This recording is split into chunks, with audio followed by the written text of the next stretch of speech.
For as little as $1 per month, you can support independent journalism by supporting Mieum Media on Patreon. That's mere pocket change to support quality local content creation. To subscribe, visit patreon.com/MIEUM Media. Thank you to all paid subscribers for helping to grow Mieum Media and for supporting independent journalism. Personally, I've never been a fan of beer. But with more than 7,000 craft breweries in the United States, I'm obviously the odd man out. During the longest government shutdown in U.S. history, which ended last month, there was a lot of coverage of how small breweries in Connecticut were negatively affected due to the temporary suspension of the Alcohol and Tobacco Tax and Trade Bureau, or TTB for short. But since the government has reopened, there's been little to no follow-up with breweries that may have been hurt when the TTB was not in operation. Mieum Media sat down with 2 craft breweries in the state to see how things are going.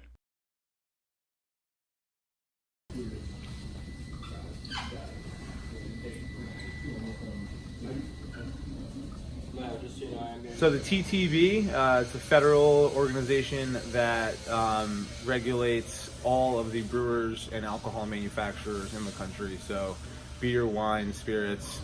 They also cover firearms and tobacco, although I'm not familiar with that side of things. So every brewery, when they open, has to do a brewer's notice to the TTB, which is a very, very thick form with lots of paperwork. Once you get your brewer's notice, you then need to register each of your beer labels and keg collars with the TTB, and you also have to report your federal excise tax back to them. These 2 men, Tyler Jones and Tom Sobocinski, run Black Hog Brewing in Oxford, Connecticut.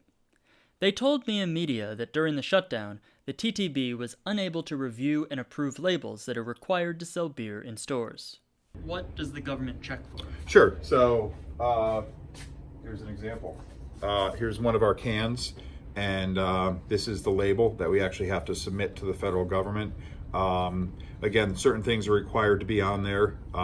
Who made it, where it was made, government warning, which basically warns pregnant women and not to operate heavy machinery after you're drinking or if you have been drinking. And basically they look at this label and give us the approval. So if we started brewing this beer and we said, oh wait, we need to, design a label and get the label approved. Well, we get the label, designed, send it off to the TTB. Meanwhile, the beer finishes up and we're starting to package the beer and we can't put the labels on and we can't sell it because we haven't gotten that approval. That's where it could kind of get you in a little bit of a backlog. This is Tony Karlowicz, who runs Back East Brewing Company in Bloomfield.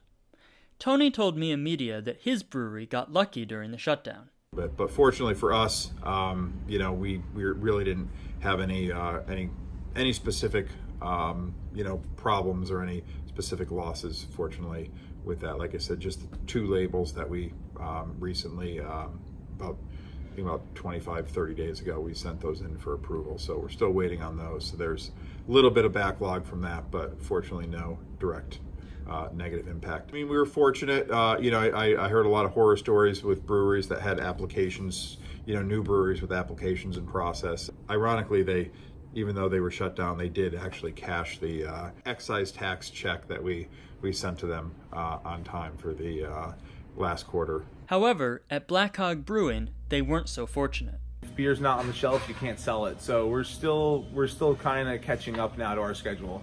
So the guys have definitely had a few slow weeks. It was January, which is always a slower time in this industry.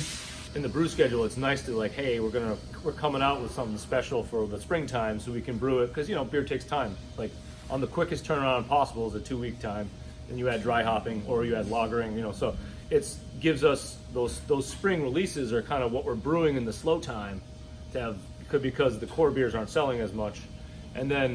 But then on looking at the year as a whole, if those spring releases get pushed back a couple months, that might affect the sale of our summer release, because the spring ones might still be on the shelf.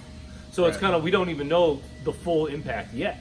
These 2 weeks could affect 6 months worth of sales down the road. Again, we don't know that number yet until they actually happen.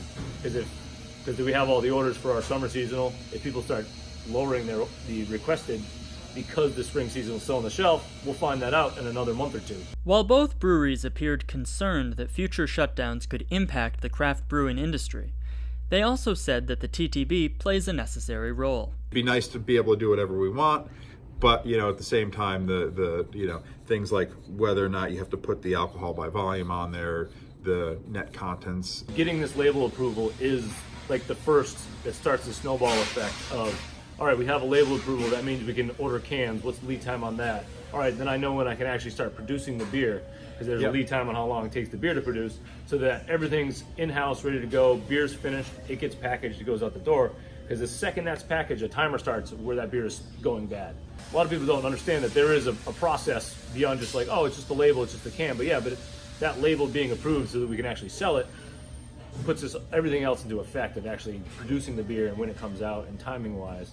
Nevertheless, these breweries see promise in the future of craft beer. In Connecticut, we've got a great beer scene.